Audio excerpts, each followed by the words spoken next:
नमस्कार, स्वागत है आपका। आप क्रिएटिविटी न्यूज का एक्सप्लेनर देख रहे हैं। आपके साथ मैं हूं शबा। दोस्तों, अखिलेश यादव का जो पीडीए का फॉर्मूला है, उस पीडीए के फॉर्मूले को अब दूसरे राज्यों में भी जो पॉलिटिकल पार्टी है, क्षेत्रीय पार्टियां हैं, वो अडॉप्ट कर रहे हैं। क्योंकि इस पीडीए में पिछड़ा, दलित, अल्पसंख्यक, कई जगहों पर ए से अल्पसंख्यक तो कई जगहों पर ए से अगड़ा और ए से आधी आबादी भी रही।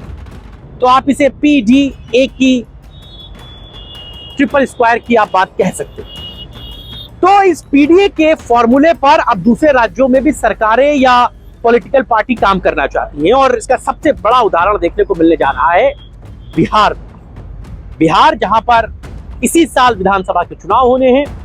अक्टूबर से सितंबर के बीच में वहां पर, सितंबर अक्टूबर के बीच में वहां पर आचार संहिता लागू हो जाएगी और नवंबर से दिसंबर के बीच में वहां पर चुनाव हो जाएगा।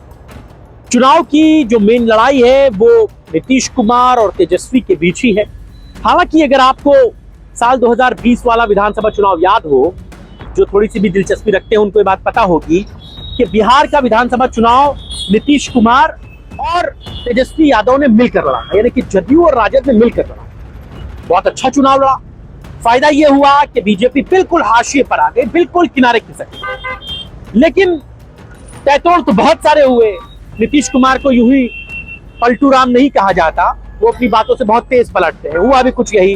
लालू प्रसाद यादव भी पहली बार गच्चा खा गए, जिन्हें इतना धुरंधर माना जाता है, लेकिन जितनी उम्र उनकी बढ़ रही है और उनकी जो हेल्थ है वो उनका साथ नहीं देती, उसका फायदा नीतीश कुमार उठा गए।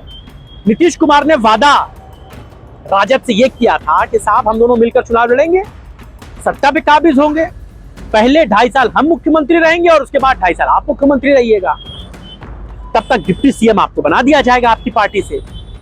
लालू यादव तैयार हो गए, भरोसा कर लिया उन्होंने पलटू राम पर। लेकिन हुआ क्या? सरकार बन गई।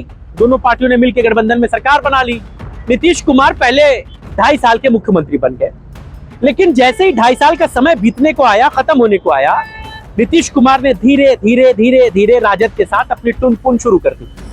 छोटी छोटी बातों पर आपसी जो घमासान था वो दिखने लगा। कभी वो राजद के परिवार पर कमेंट करने लगे, कभी तेजस्वी पर कमेंट करने लगे, कभी उनकी पॉलिटिकल पार्टी के कार्यकर्ताओं पर कमेंट करने लगे। ये सब बातें जो है वो दिखने लगी। नतीजा ये हुआ कि 2.5 साल खत्म होते होते नीतीश कुमार ने राजद से अपना पल्ला छुड़ा लिया, अलग हो गए वो, और फिर वो पहुंच गए भाजपा के पास, एनडीए के पास, कि भाई साहब देखो, 2.5 साल हम ही मुख्यमंत्री रहेंगे, अगर तुम्हें सपोर्ट करना है तो बताओ, तुम्हारे आदमी को हम उप मुख्यमंत्री बना लेंगे। भाजपा भी दांव में आ गई, भाजपा ने सपोर्ट कर दिया। नीतीश कुमार बचे हुए 2.5 साल में भी मुख्यमंत्री बने रहे। अब एक बार फिर से चुनाव का मौका आ रहा है। हालांकि बीजेपी की तरफ से सम्राट चौधरी जो है वो डिप्टी सीएम बने, लेकिन भाजपा जो चाह रही थी वो उसे हासिल नहीं हुई। अब 2025 का विधानसभा चुनाव सर पर है। नीतीश कुमार वक्फ बोर्ड के बिल के सपोर्ट के बाद से बहुत बुरे फंसे हुए हैं, क्योंकि मुसलमानों के बीच में वो जा नहीं पा रहे और उनकी मुसलमानों की बीच की जो पैठ है वो खत्म हो गई। और इसका बड़ा फायदा राजद को मिल रहा है, लालू यादव को मिल रहा है, तेजस्वी यादव को मिल रहा है। और तेजस्वी यादव इसी बात का पूरा फायदा उठा रहे हैं। वो मुसलमानों के बीच जा रहे हैं, उन्हें ये बता रहे हैं कि किस तरह जदयू ने आपके साथ डिच किया, किस तरह उन्होंने राजद के साथ बेईमानी की, किस तरह उन्होंने मुसलमानों के साथ विश्वासघात किया।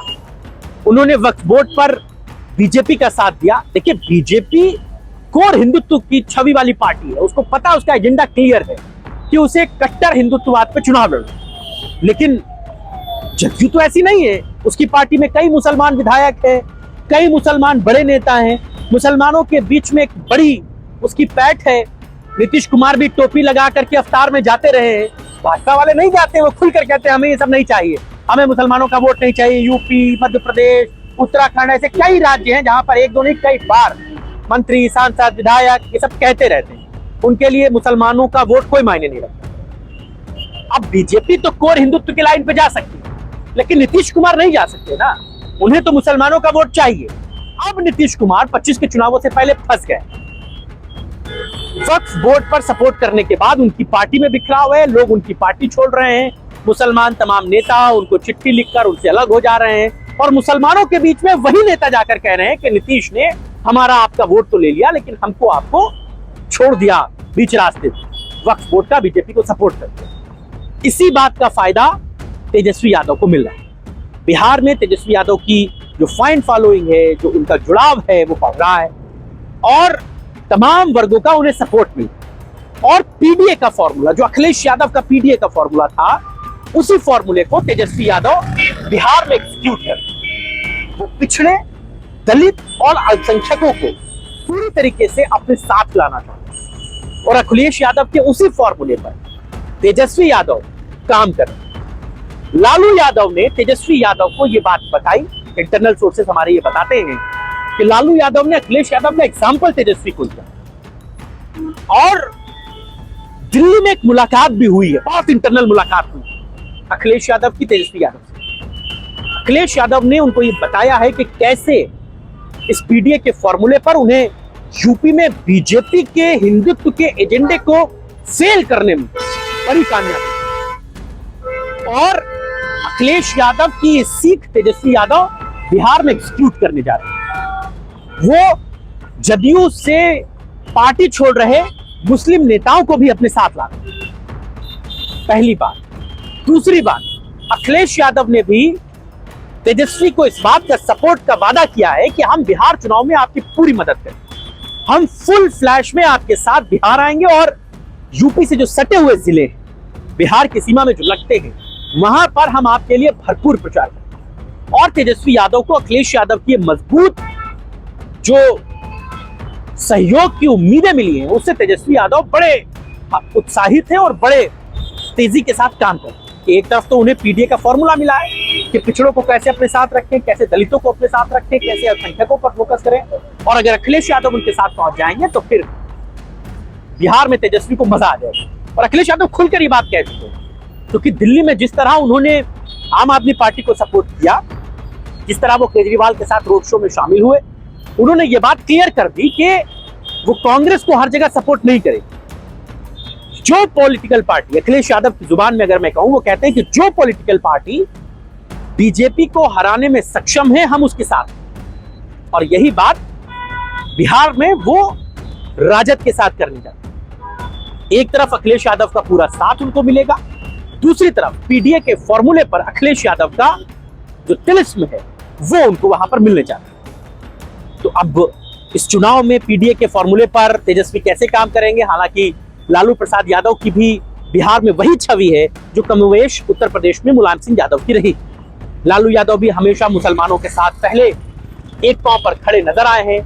बहुत सारे ऐसे महत्वपूर्ण मुद्दे हैं जिन पर लालू यादव ने खुलकर मुसलमानों का साथ दिया है। ऐसे में अब मुसलमानों की पहली पसंद बिहार में जदयू की बजाय राजद हो गई है, आरजेडी। लालू, राबड़ी, तेजस्वी, तेज प्रताप यादव, ये सारे लोग मिलकर इसी कॉन्सेप्ट पर काम कर रहे हैं और बिहार में तेजस्वी ने पूरी धूल फांकना शुरू कर दी। ये भी उन्होंने अखिलेश यादव से सीखा कि चुनाव से पहले इतना माहौल बना दो, कोई इलाका ना छूटे। तेजस्वी इसके लिए निकल पड़े हैं, बिल्कुल गमछा बांधे, बिल्कुल ठेठ अपने पिता के अंदाज में काट छान रहे हैं, धूल फांक रहे हैं, गर्मी सर्दी कुछ नहीं देख रहे, और इसका फायदा नो डाउट उनको मिलेगा। तो आप इस बारे में क्या सोचते हैं? अखिलेश का ये जो पीडीए का फॉर्मूला है, इससे बिहार में तेजस्वी को कितना लाभ मिलेगा? अखिलेश यादव के बिहार में चुनाव लड़ने का, वहां पर उनका साथ देने का राजद को कितना लाभ मिलेगा? और तेजस्वी जो अखिलेश की लाइन पर चल रहे हैं, उसका उन्हें कितना लाभ मिलेगा? आप इस पर क्या सोचते हैं? हमें अपनी राय जरूर दीजिएगा। आज की चर्चा में बस इतना ही।